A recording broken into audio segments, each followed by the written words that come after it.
আদম আলাইহিস সালাম ও বিবি হাওয়া, যাদের আল্লাহ পৃথিবীর প্রথম মানবী রূপে সৃষ্টি করেছিলেন, কিন্তু তারা আল্লাহর নির্দেশ অমান্য করার ফলে শাস্তিস্বরূপ তাদেরকে পৃথিবীতে পতিত করা হয়। এখানেই তারা জীবনযাপন শুরু করেন এবং মানব জাতির বৃদ্ধির জন্য তারা প্রথম সন্ততির জন্ম দেন। বিবি হাওয়া আলাইহিসসালাম প্রতি বছর 2টি করে যমজ সন্তান প্রসব করতেন। যমজ সন্তানদের মধ্যে একজন ছেলে এবং একজন মেয়ে জন্ম নিত। আদম আলাইহিসসালাম ও বিবি হাওয়ার প্রথম জোড়ার ছেলে সন্তানটির নাম রাখা হয়েছিল কাবিল এবং কন্যা সন্তানের নাম রাখা হয়েছিল আকলিমা, এবং দ্বিতীয় জোড়ার পুরুষ সন্তানটির নাম রাখা হয়েছিল হাবিল এবং কন্যা সন্তানের নাম রাখা হয়েছিল গাজা। কাবিলের সাথে জন্মগ্রহণকারী বোন আকলিমা ছিল অত্যন্ত রূপসী। আল্লাহ রাব্বুল আলামিন তাকে সীমাহীন রূপ সৌন্দর্য দান করেছিলেন। পক্ষান্তরে হাবিলের সাথে জন্মগ্রহণ করা কন্যা সন্তান গাজা তেমন রূপবতী ছিল না। আল্লাহ রাব্বুল আলামিন তাকে তেমন রূপ সৌন্দর্য দেননি। এভাবেই প্রতি বছর বিবি হাওয়া আলাইহিসসালাম যমজ সন্তান জন্মদান করতে লাগলেন এবং মানব জাতির বিস্তার হতে শুরু করল। তাদের প্রথম দুজোড়া সন্তানগুলি যখন বিয়ের বয়সে উপনীত হলেন, তখন আল্লাহ রাব্বুল আলামিনের একটি বিশেষ নির্দেশ নিয়ে জিবরাইল আলাইহিসসালামকে আদম আলাইহিসসালামের কাছে প্রেরণ করলেন। জিবরাইল আলাইহিসসালাম আদম আলাইহিসসালামের কাছে উপস্থিত হয়ে বললেন, হে আল্লাহর নবী আদম, আপনার প্রথম দুজোড়া পুত্রকন্যাদের বিবাহের বয়স হয়েছে। আল্লাহ রাব্বুল আলামিনের উদ্দেশ্য হল মানব জাতির বংশ বিস্তার করা। অতএব আপনি তাদের মাঝে বিবাহ সংগঠিত করুন।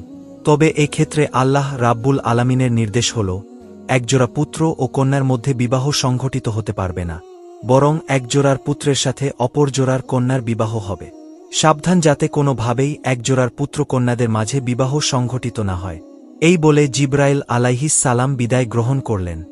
আল্লাহ রাব্বুল আলামিনের পক্ষ থেকে নির্দেশ লাভ করে হজরত আদম আলাইহিসসালাম তার 2 পুত্র হাবিল ও কাবিলকে ডাকলেন এবং তাদেরকে বললেন, হে বৎস, আল্লাহ রাব্বুল আলামিন এর পক্ষ থেকে একটি বিশেষ নির্দেশ এসেছে।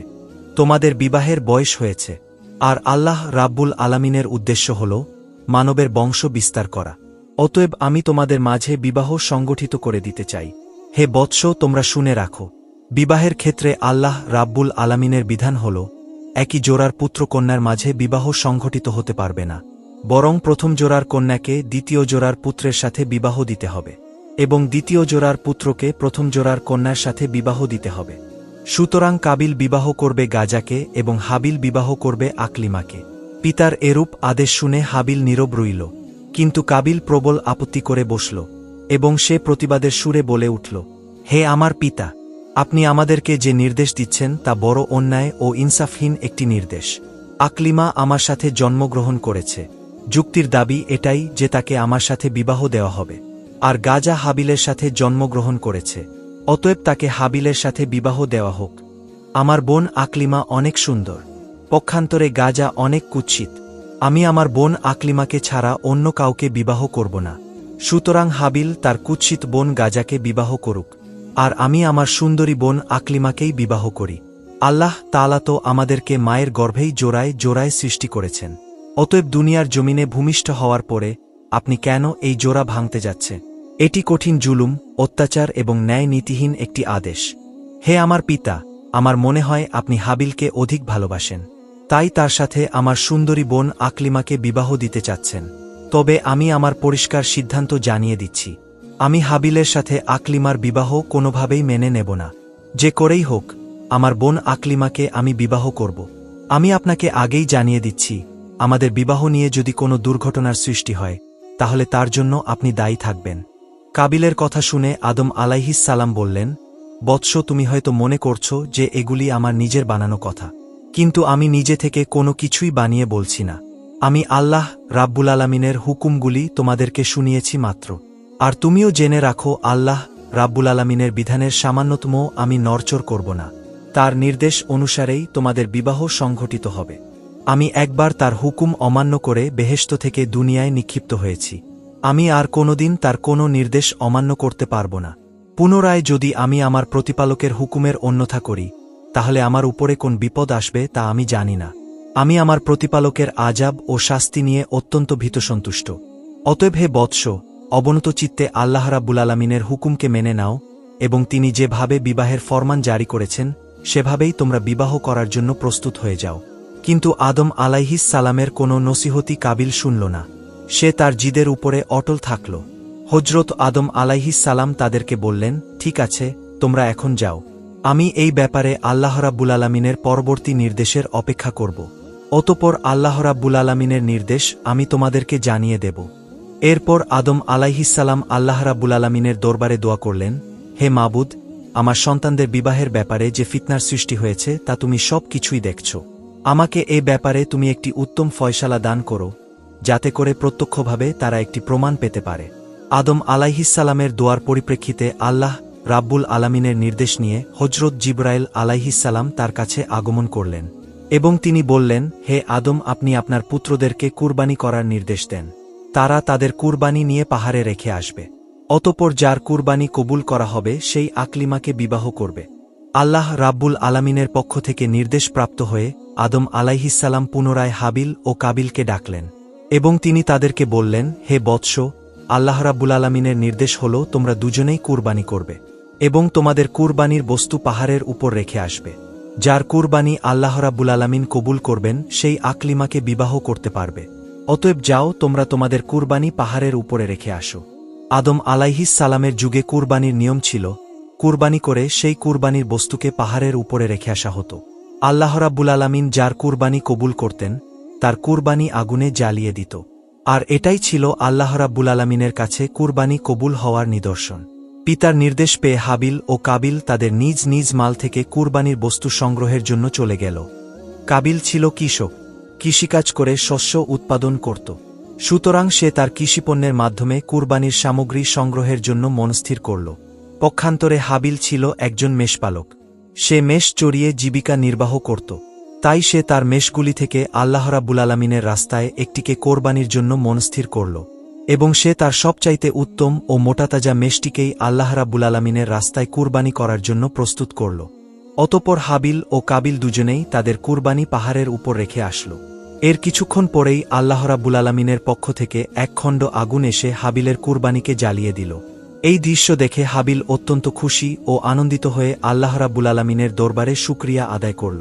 পক্ষান্তরে কাবিল লজ্জায় অনুতাপে কুরুদ্ধ ও হিংস্র মূর্তি ধারণ করল। সে আদম আলাইহিসসালামকে বলল, পিতা, আপনি হাবিলকে অধিক ভালোবাসেন, তাই তার জন্য আপনি আল্লাহর কাছে দোয়া করেছেন, সেজন্যই তার কুরবানি কবুল হয়েছে। কিন্তু আমাকে আপনি ভালোবাসেন না এবং আমার জন্য দোয়াও করেননি, তাই আমার কুরবানি কবুল হয়নি। তারপর হাবিলকে লক্ষ্য করে বলল, হাবিল, অবশ্যই আমি তোমাকে হত্যা করব। হাবিল প্রতি উত্তরে বলল, হে ভ্রাতা, তুমি যদি আমাকে হত্যা করার জন্য তোমার হাত সম্প্রসারিত করো, তাতেও আমি তোমাকে হত্যা করার জন্য আমার হাত সম্প্রসারিত করব না। আমি চাই তুমি আমার পাপ এবং তোমার পাপ বহন করো। আর শুনে রাখো, কেবলমাত্র মুত্তাকিদের পক্ষ থেকেই আল্লাহ রাব্বুল আলামিন কুরবানি কবুল করে থাকেন। আদম আলাইহিসসালাম কাবিলকে বললেন, বৎস, তুমি তো নিজের চোখেই প্রত্যক্ষ করলে যে আল্লাহ রাব্বুল আলামিনের মর্জি ও ইচ্ছা কোনটি। আল্লাহ রাব্বুল আলামিনের মর্জি ও ইচ্ছার প্রতি সন্তুষ্ট থেকে তুমি হাবিলের সাথে সদ্ভাব বজায় রাখো। আল্লাহ রাব্বুল আলামিনের ফরমান অনুযায়ী বিবাহ করতে রাজি হয়ে যাও। এতে আল্লাহ রাব্বুল আলামিন অত্যন্ত খুশি হবেন এবং দুনিয়া ও আখিরাত উভয় জাহানেও তোমার ভালো হবে। কিন্তু কাবিল পিতার কোনো কথার দিকে কর্ণপাত করল না। সে নিজের অপমানের জ্বালায় হাবিলের প্রতি আরও শত্রুভাবাপন্ন হয়ে উঠল এবং প্রতিজ্ঞা করল যেভাবেই হোক হাবিলকে সে হত্যা করবে। এরপর থেকে সে হাবিলকে হত্যা করার জন্য সুযোগ খুঁজতে লাগল, কিন্তু আদম আলাইহিসসালাম বিদ্যমান থাকার কারণে সে কোনোভাবেই সুযোগ পাচ্ছিল না। এর কিছুদিন পর আল্লাহ রাব্বুল আলামিনের পক্ষ থেকে আদম আলাইহিসসালামের কাছে নির্দেশ আসল, হে আদম, তুমি আমার ঘর বায়তুল্লাহ জিয়ারত করার জন্য মক্কার উদ্দেশ্যে গমন করো। আদম আলাইহিসসালাম আল্লাহ রাব্বুল আলামিনের পক্ষ থেকে এই নির্দেশ লাভ করার পরে আকাশের দিকে লক্ষ্য করে তিনি বললেন, আকাশ, তুমি কি আমার সন্তান সন্ততিদেরকে রক্ষা করার দায়িত্ব গ্রহণ করবে? প্রতি উত্তরে আকাশ বলল, হে আদম, আমি তোমার সন্তানদেরকে রক্ষার দায়িত্ব গ্রহণ করতে পারব না। এরপর আদম আলাইহিসসালাম পাহাড়কে লক্ষ্য করে বললেন, হে পাহাড়, তুমি কি আমার সন্তানদেরকে রক্ষার দায়িত্ব গ্রহণ করতে পারবে? পাহাড় জবাব দিল, হে আদম, আমি তোমার সন্তানদেরকে রক্ষার দায়িত্ব গ্রহণ করতে পারব না। অতঃপর আদম আলাইহিসসালাম জমিনকে লক্ষ্য করে বললেন, হে জমিন, তুমি কি আমার সন্তানদেরকে রক্ষা করার দায়িত্ব গ্রহণ করতে পারবে? জমিনও আদম আলাইহিসসালামকে একই উত্তর দিল।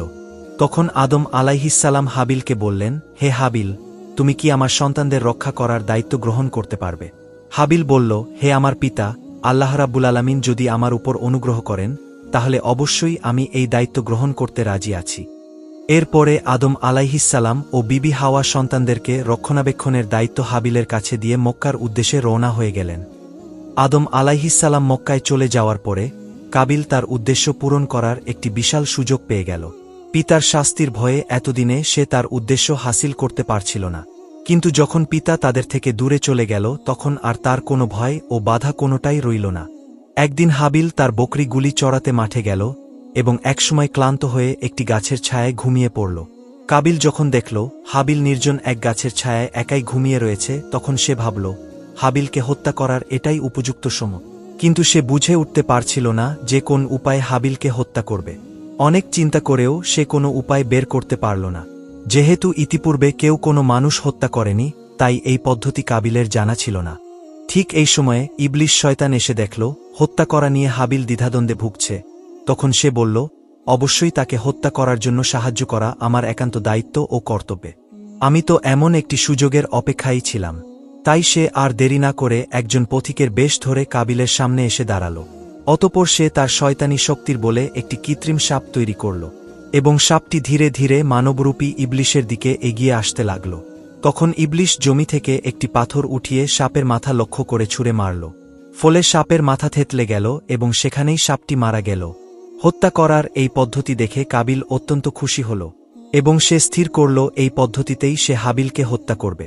কাবিল ধীরে ধীরে হাবিলের দিকে এগিয়ে যেতে লাগল। যখন সে হাবিলের কাছে পৌঁছে গেল তখন সে বিরাট একটি পাথর হাতে তুলে নিল এবং পাথরটি ঘুমন্ত হাবিলের মাথা লক্ষ্য করে প্রচণ্ড বেগে ছুঁড়ে মারল। পাথরের আঘাতে হাবিলের মাথা ফেটে চৌচির হয়ে গেল এবং সাথে সাথে তার মৃত্যু হল। হাবিলকে হত্যা করার পর কাবিল নতুন একটি সমস্যায় পড়ল, আর সেই সমস্যাটা হচ্ছে হাবিলের মৃতদেহ কিভাবে গোপন করে সে নিজের আত্মরক্ষা করবে। তার মনে এই চিন্তা দেখা দিল যে যদি হাবিলের লাশ এভাবে এখানে পড়ে থাকে তাহলে তার মৃত্যুর কথা নিশ্চয়ই পিতা শুনবেন এবং আমি যে তার হত্যাকারী এটা অবশ্যই তিনি বুঝতে পারবেন। সুতরাং হাবিলের মৃত্যুর খবর কিছুতেই যাতে পিতার কানে না পৌঁছায় এবং তার লাশেরও যাতে তিনি কোনো সন্ধান না পান, এজন্য তার লাশকে গোপন করে রাখতে হবে। কিন্তু কাবিল বুঝতে পারছিল না যে কিভাবে সে তার ভাই হাবিলকে দাফন করবে, যেহেতু ইতিপূর্বে এ কাজ পৃথিবীর কোনো মানুষই করেনি। তাই কাবিল তার ভাই হাবিলের মৃত লাশ কাঁধে নিয়ে এদিক সেদিক ঘোরাঘুরি করতে লাগল, আর সে ভাবতে লাগল কিভাবে এই লাশটিকে গোপন করা যায়। এভাবে লাশ নিয়ে হাবিল কতদিন ঘুরেছিল তার কোনো সঠিক ধারণা পাওয়া যায়নি, তবে সঠিক ব্যাপারটি শুধু আল্লাহ রাব্বুল আলামিনই ভালো জানেন।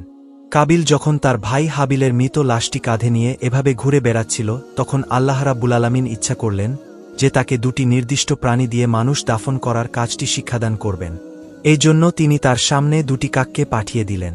কাক দুটি কাবিলের সামনে আবির্ভূত হয়ে ভীষণ মারামারি শুরু করে দিল।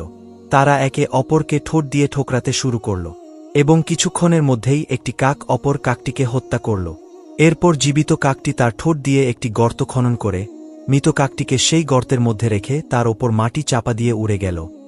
কাকের কাছ থেকে দাফনের এই পদ্ধতি শিক্ষা লাভ করার পরে কাবিল মনে মনে ভীষণ লজ্জিত হল এবং সে নিজেকে এই বলে ধিক্কার দিতে লাগল যে আমি এই সামান্য কাকের মতো বুদ্ধিমান নয়। একটি কাক দাফনের যে পদ্ধতি জানে আমি সেই পদ্ধতিও জানি না। আমি ওই কাকটির মতো হতে পারলাম না। কত অধম আমি। এরপর কাবিল তার ভাই হাবিলকে দাফন করার জন্য একটি কবর খনন করল এবং সেই কবরে হাবিলের লাশটি রেখে তার উপর মাটি চাপা দিল। হাবিলকে দাফন করার পরে সে একেবারে নিশ্চিত হয়ে গেল এবং মনে মনে ভাবতে লাগল যে ভাবেই হোক এই বিপদ থেকে নিষ্কৃতি লাভ করলাম। এখন আর আকলিমাকে বিবাহ করতে আমার কোনো বাধা নেই। এসব ভাবতে ভাবতে বাড়ি যাওয়ার উদ্দেশ্যে পথ চলছিল। এমন সময়ে আল্লাহ রাব্বুল আলামিন জমিনকে নির্দেশ দিলেন, হে জমিন, তুমি কাবিলের দেহ হাঁটু পর্যন্ত গ্রাস করে ফেলো, সে যেন নড়াচড়া করতে না পারে। সে তার নিজের ভাইকে হত্যা করে মহাপাপীতে পরিণত হয়েছে। জমিন সাথে সাথে আল্লাহ রাব্বুল আলামিনের নির্দেশ পালন করল এবং কাবিলকে হাঁটু পর্যন্ত গ্রাস করে ফেলল। হতভাগা কাবিল আর তার পা টেনে জমি থেকে তুলতে পারল না। সে বুঝতে পারল এই শাস্তি আল্লাহ রাব্বুল আলামিনের পক্ষ থেকে এসেছে। এই কথা বুঝতে পেরে সে আল্লাহ রাব্বুল আলামিনের দরবারে কাকুতি মিনতি করে বলতে লাগল, হে মাবুদ, ইবলিশ তো গুনাহ করে তোমার দরবার থেকে বিতাড়িত হয়েছিল মাত্র, কিন্তু জমিন থেকে এভাবে তাকে গ্রাস করা হয়নি। আমার অপরাধ কি ইবলিশের অপরাধের চেয়েও বড় যে জমিন আমাকে এভাবে গ্রাস করে নিল? আল্লাহর পক্ষ থেকে তাকে জবাব দেওয়া হল, ওহে দুরাচার, সে যত বড় অপরাধী করুক না কেন সে নিজের হাতে নিজের ভাইকে হত্যা করেনি। কাবিল আবার বলল, হে মাবুদ, আমার পিতা বেহেশতে অবস্থানকালে তোমার হুকুম অমান্য করে বড় গুনাহ করেছিল। তাকে তুমি শাস্তি দিয়েছ বটে, কিন্তু তাকেও তো জমিন থেকে এভাবে গ্রাস করে দাওনি। আল্লাহর তরফ থেকে জবাব আসল, হে নিষ্ঠুর কাবিল, তোমার পিতা আমার আদেশ অমান্য করে অন্যায় করেছিল নিজের প্রতি, কিন্তু তুমি এমন অপরাধ করেছ যার দ্বারা অন্যের হক নষ্ট হয়েছে। তুমি অন্যের প্রতি অবিচার করেছ, সুতরাং তোমার অপরাধ সর্বাপেক্ষা গুরুতর। এরপর আল্লাহ রাব্বুল আলামিন জমিনকে নির্দেশ দিলেন, হে জমিন, তুমি কাবিলের দেহকে তার বুক পর্যন্ত গ্রাস করে ফেলো। সাথে সাথে জমিন আল্লাহ রাব্বুল আলামিনের হুকুম পালন করল এবং কাবিলের দেহকে বুক পর্যন্ত গ্রাস করে ফেলল। তখন কাবিল দিশেহারা হয়ে ব্যাকুলভাবে আল্লাহর দরবারে মিনতি জানাতে লাগল, হে খোদা, আমি না বুঝেই ইবলিশের প্ররোচনায় পড়ে আমার ভাই হাবিলকে হত্যা করেছি এবং আমি মহা অন্যায় করেছি। সত্যি এর চেয়ে বড় অন্যায় আর কিছুই নেই। কিন্তু হে আল্লাহ, তোমার দয়া অপরিসীম, তুমি সবকিছুই ক্ষমা করে দিতে পারো। এবার আল্লাহ রাব্বুল আলামিন জমিনকে বললেন, হে জমিন, তুমি কাবিলকে ছেড়ে দাও। জমিন কাবিলকে ছেড়ে দিল। জমিনের কবল থেকে মুক্তি লাভ করার পরে কাবিল ভাবতে লাগল যে ভাবেই হোক এই বিপদ থেকে আমি পুরোপুরি রক্ষা পেয়ে গেলাম। এখন আমি কোনো বাধা ছাড়াই আকলিমাকে বিয়ে করতে পারব। এই কথা চিন্তা করার সাথে সাথে আল্লাহ রাব্বুল আলামিনের একজন আজাবের ফেরেশতা এসে তাকে পাকড়াও করল এবং তাকে একটি পাহাড়ে বন্দী করে তার মাথায় একটি পাথর দ্বারা আঘাত করল। আর সাথে সাথে কাবিলের মৃত্যু হয়ে গেল এবং আল্লাহ রাব্বুল আলামিন পুনরায় তাকে জীবিত করে দিলেন। পুনরায় সেই ফেরেশতা তার মাথায় পাথর দ্বারা আঘাত করল এবং পুনরায় সে মৃত্যুবরণ করল। বলা হয়ে থাকে, কেয়ামত পর্যন্ত এই ফেরেশতা কাবিলকে এভাবেই শাস্তি দিতে থাকবে। সহিহ মুসলিম শরীফে রাসূলে কারীম সাল্লাল্লাহু আলাইহি ওয়াসাল্লামের পক্ষ থেকে একটি হাদিসে বর্ণিত হয়েছে, রাসূল সাল্লাল্লাহু আলাইহি ওয়াসাল্লাম বলেছেন, কেয়ামত পর্যন্ত যত অন্যায় হত্যাকাণ্ড ঘটবে সেই পাপের একটি অংশ কাবিলের আমল নামায় লেখা হতে থাকবে। কারণ সেই প্রথম ব্যক্তি যে হত্যার মতো ভয়ঙ্কর পাপ কাজকে পৃথিবীর জমিনে চালু করেছিল। কাবিল যখন হাবিলকে হত্যা করেছিল তখন আদম আলাইহিসসালাম মক্কা শরীফে ছিলেন। আদম আলাইহিসসালাম দেশে ফিরে এসে হাবিলের সন্ধান না পেয়ে তার সন্তানদের কাছে জিজ্ঞাসা করলেন, হে বৎস, তোমরা কি তোমাদের ভাই হাবিলের কোনো সন্ধান জানো? আমি তাকে দেখছি না কেন? সন্তানগণ তাকে উত্তর দিল, হে পিতা, আপনি মক্কাতে যাওয়ার কিছুদিন পর থেকেই আমরা আমাদের ভাই হাবিল ও কাবিল দুজনকেই দেখছি না। আমরা তাদেরকে অনেক খোঁজাখুঁজি করেছি, কিন্তু তাদের কোনো সন্ধান পাইনি। আমরা জানি না তারা কোথায় আছেন এবং কি করছেন। তাদের কথা শুনে আদম আলাইহিসসালাম বুঝতে পারলেন যে অবশ্যই কাবিল হাবিলকে হত্যা করেছে, আর সে তো ইতিপূর্বেই হত্যার হুমকিও দিয়ে রেখেছিল। সুতরাং কাবিলের কারণে তার মনে খুব দুঃখ হল না, কিন্তু হাবিলকে হারিয়ে তিনি একেবারেই শোকাকুল হয়ে পড়লেন।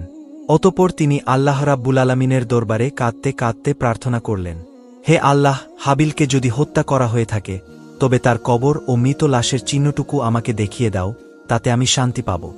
আদম আলাইহিসসালামের দোয়ার পরিপ্রেক্ষিতে আল্লাহ রাব্বুল আলামিন তাকে জানিয়ে দিলেন, আদম, তোমার কুপুত্র কাবিল তোমার সন্তান হাবিলকে হত্যা করেছে। এজন্য কিয়ামত পর্যন্ত তাকে এই পাপের শাস্তি ভোগ করতে হবে। এই পৃথিবীতে তোমার যত সন্তানই অন্যায়ভাবে হত্যাকাণ্ড সংঘটিত করবে সেই হত্যাকাণ্ডের পাপের একটি অংশ তোমার কুপুত্র কাবিলের আমলনামায় লিপিবদ্ধ করা হবে। অতঃপর আল্লাহ রাব্বুল আলামিন তাকে হাবিলের মৃত্যুর জায়গা ও তার কবর সম্পর্কে জানিয়ে দিলেন। আল্লাহ রাব্বুল আলামিনের পক্ষ থেকে এই সংবাদটি জানার পরে আদম আলাইহিসসালাম সেই স্থানে গেলেন এবং তিনি কবর থেকে হাবিলের লাশ উঠিয়ে দেখলেন তার মাথা চূর্ণ বিচূর্ণ করে দেয়া হয়েছে এবং তার সারা শরীর এখনও রক্তে রঞ্জিত হয়ে আছে। তখন আদম আলাইহিসসালাম হাবিলের লাশটিকে বাড়িতে নিয়ে আসেন। পুত্রের এই অবস্থা দেখে বিবি হাওয়াও কাঁদতে কাঁদতে অস্থির হয়ে গেলেন। অতঃপর তারা সিদ্ধান্ত নিলেন হাবিলের লাশটিকে একটি সিন্দুকে করে তারা তাদের কাছে রেখে দেবেন। তাদের এই চিন্তা করার পর জিবরাইল আলাইহিসসালাম আল্লাহ রাব্বুল আলামিনের হুকুম নিয়ে তাদের কাছে এসে বললেন, হে আদম ও বিবি হাওয়া, আপনারা যে সিদ্ধান্ত নিয়েছেন এটি আল্লাহ রাব্বুল আলামিনের সিদ্ধান্ত নয়। কোনো মৃত মানুষকে আপনারা আপনাদের কাছে রেখে দিতে পারেন না, বরং আল্লাহ রাব্বুল আলামিনের হুকুম হল তাকে আপনারা উত্তমরূপে গোসল করিয়ে জমিনে পুনরায় দাফন করে দিন। জিবরাইল আলাইহিসসালামের পরামর্শে আদম আলাইহিসসালাম তার পুত্র হাবিলের লাশটিকে পুনরায় গোসল করিয়ে উত্তমরূপে কাফনের কাপড় পরিধান করিয়ে দাফন করে দিলেন।